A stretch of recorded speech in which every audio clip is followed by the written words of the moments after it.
என்று இல்லாமல் இந்த வாழும் மக்களுக்கும் வாழ்ந்த சமூகத்திற்கும் ஏதோ ஒன்று செய்ய வேண்டும் அல்லவா? அதுதான் நாம் வெற்றி உள்ளது. அது போன்ற ஒரு வெற்றியை நோக்கி தான் என் அண்ணா பயணத்தில் இந்த வயதின் நண்பர்களே, அன்பின் நண்பர்களே, என் வாழ்க்கையின் ஒரு சில பக்கங்களை இந்த அற்புதமான நாளில் உங்களுடன் பகிர்ந்து கொண்டது எண்ணற்ற மகிழ்ச்சியும் பேரன்பும் கொண்டிருக்கிறேன்.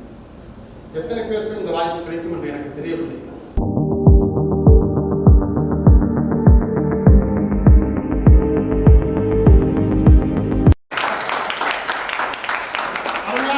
அருமையான ஞாயிற்றுக்கிழமை. நீங்கள் நினைத்திருந்தால் அற்புதமாக தொலைக்காட்சியில் ஆனந்தமாக படங்களை பார்த்திருக்கலாம். ஏன் சமூக சிந்தனை, சமூக ஆர்வலர்கள் இந்த சமூகத்தை ஒரு மாற்றம் செய்ய வேண்டும். உங்கள் மனதில் ஏதோ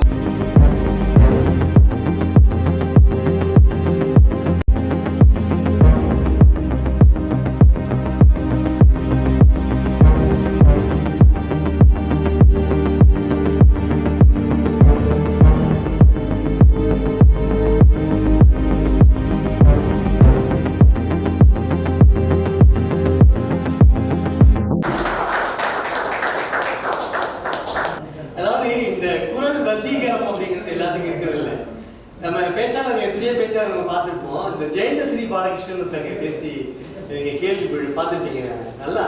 அது மாதிரி ஐயா முகமது சக்கி அவர்கள் ஏற்கனவே பேசுறப்ப தமிழ் மீது ஆர்வம் ஒரு தடவை வெளிப்படையா ஒரு மேல சொல்ல முடியும்னா நீங்க தான் முயன்று தெரியாத எடுத்துக்காட்டு. இஷ்டப்பட்டு பண்ணேன். உங்க வாழ்க்கையை இவ்வளவு தூரம் கொண்டு வந்ததே உங்க இஷ்டம் தான். ஒன்னே ஒண்ணு வைராக்கியத்தை காமிக்கிறது. வைராக்கியத்தை காமிக்கிறதுக்கு முன்னாடி அது வேற மாதிரி முடிவு பண்ணிடுது. அதனால வைராக்கியத்தை காமிக்க முடியல. ரெண்டாவது நீங்க சொன்ன மாதிரி வறுமை ஒரு வரம் ஐயா. நிறைய புத்தகங்கள்லாம் வந்திருக்கு. வறுமை ஒரு வரம். நம்ம நிறைய பேர் வீட்டில் தரமாட்டாங்க.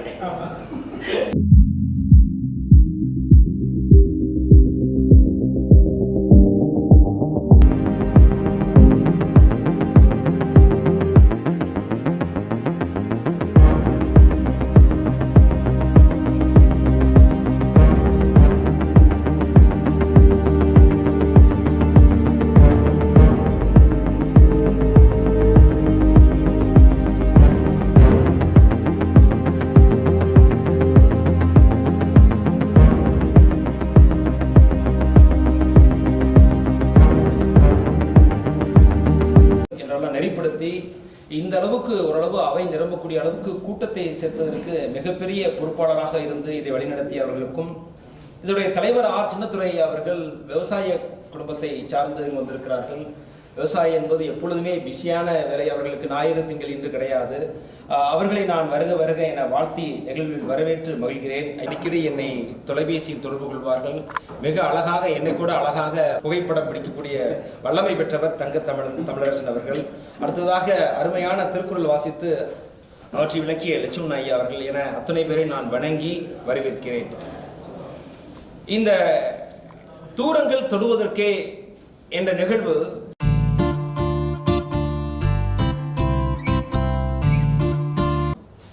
எப்பொழுது இலக்கை நோக்கி பயணிக்கிறோமோ அப்பொழுதுதான் வெற்றியாளராக முடியும். இலக்கு இல்லை என்றால் நம்மளால் வெற்றியாளராக ஆக முடியாது. நீ ஐபிஎஸ் ஆபீஸ் ஆயிடலாம், என்ன சார் எனக்கு தகுதி இருக்கு? உன்னுடைய உடல்வாகு, உன்னுடைய பொது அறிவு, உன்னுடைய ஆளுமை பண்பு, இவை எல்லாமே உனக்கு காரணமாக இருக்கிறது. நீ ஐபிஎஸ் ஆயிடலாங்கிற அந்த பையனுக்கு அந்த ஆசிரியர் போட்ட சின்ன விதை, அவன் இளங்கலை முடித்த பிறகு அவன் ஐபிஎஸ் தேர்வில் தேர்ச்சி பெற்று ஒரு மாவட்டத்திற்கு ஐபிஎஸ் அதிகாரியாக போயிட்டான். வகுப்புல 60 பேர் தான். இந்த பையன் ஐபிஎஸ் ஆயிட்டான். அவ்வளவுதான். அந்த பையன் விழா எடுக்கிறார். அந்த பையன் ஆசிரியர் விழா எடுக்கிறார். தமிழ் ஆசிரியர் விழா எடுக்கிறாரு. மற்றற்ற மகிழ்ச்சி, அவருக்கு மிகப்பெரிய மகிழ்ச்சி. விழாவில் சொல்றாரு, என்னுடைய தமிழ் ஆசிரியர் தான் எனக்கு மிகப்பெரிய ஊக்கத்தை கொடுத்தார். ஏன்னா அந்த ஊக்கம் தான் எனக்கு இன்னைக்கு நான் வந்து நிற்கிறேன் அப்படின்னாரு. அப்ப ஆசிரியருக்கும் மாணவர்களை உறவானது அங்கே நெருக்கமான பொழுது ஆசிரியர் வெற்றியாளராகிறார், மாணவனும் வெற்றியாளராகிறார்.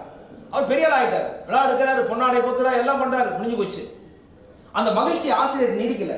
ஒரு வாரம் நீடிச்சு. மிகப்பெரிய ஒரு பின்னடைவை சந்திக்கிறார் ஆசிரியர். அப்படியே தெருவில் நடந்து போயிட்டு இருக்காரு. ஒளி வாங்கிக்கணும்ல, ரைட். நடந்து போயிட்டு இருக்காரு. அங்க ஒரு பையன் டீ ஆத்திட்டு இருக்கான். அதே பாக்குறான். அப்படியே டீக்கல்ல டீ மாஸ்டர் ஆத்திட்டு இருக்கான். பாடத்தினால ஒண்ணும் இல்லை தெரியுமா? பாருங்க, ஆடி போயிட்டார் மனுஷன். பாருங்க, 2 பேரும் ஒரே இடத்துல தான் உட்கார்ந்தாங்க. ஒரே விஷயம். ஆட்சி பணிக்கு போயிட்டான், காவல் பணிக்கு போயிட்டான். ஒருத்தன் என்ன பண்ணா, டீ கடைக்கு போயிட்டான். இப்ப டீ கடைக்கு போனது யார் தப்பு? ஆசிரியருடைய தப்பா அவனுடைய தப்பா என்பது அவன் தான் தீர்மானிக்கணும். எல்லாத்துக்கும் ஒரே மாதிரி சொல்லித்தரோம். அப்ப எவன் ஒருவன் தன்னால் எட்ட முடியாத சாதனையை துரத்துகிறானோ அவர் தான் வெற்றியாளராக இருக்க முடியும். டாக்டர் தயாநிதி சார் சொல்லிட்டேன், தமிழரசன் ஐயா, தங்க தமிழன் ஐயாட்டை சொல்லிட்டேன், வரையா சொல்லிட்டேன். இப்போ இந்த உண்மைத்தன்மை வேணும். உண்மைத்தன்மை இல்லை என்றால் வாழ்க்கையில் வெற்றியாளராக ஆக முடியாது. உண்மை இருக்கணும். நான் விலை கூட வைப்பேன் சார், 2 ரூபா என்னுடைய கடையில். ஏன்? குவாலிட்டி. குவான்டிட்டி முக்கியம் இல்லை சார், குவாலிட்டி முக்கியம் தான் சார். அது மாதிரி உண்மைத்தன்மை இருக்கணும்.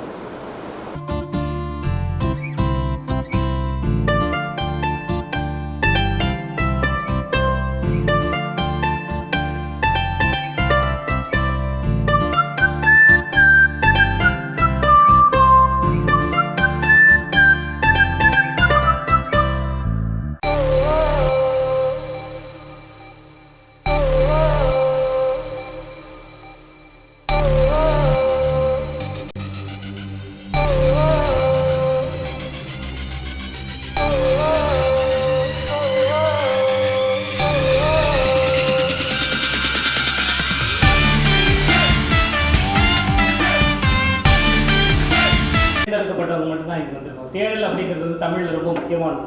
ஐயா 2 பேரும் சொன்னாங்க, தன்னோட வாழ்வியலை பற்றி ஐயா சொல்லியிருந்தாங்க. அது இந்த அருமையாக இருக்குது. தமிழில் சொல்ல போனால் பெருங்கடல்னு கூட சொல்லலாம். தமிழில் வந்து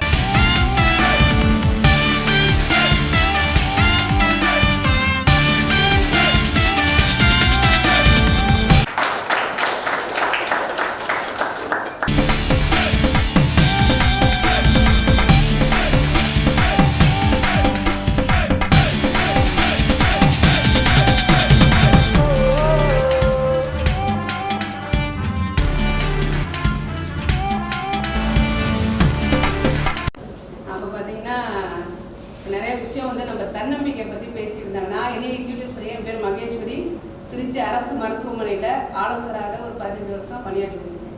எனக்கு கொஞ்சம் முன்னாடியே வந்ததுன்னா ஒரு 10 நிமிஷம் உங்களுக்கு ஹெல்த்தை பற்றி பேசுகிறதே டைமில் இருந்தாலும் இதை சொல்லிவிட்டு ஒரு 2 நிமிஷம் பேசுகிறேன் உங்களுக்கு.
நீங்கள் வரீங்களா தமிழன்? இதான் வந்தார் ஒரு நிமிஷம்.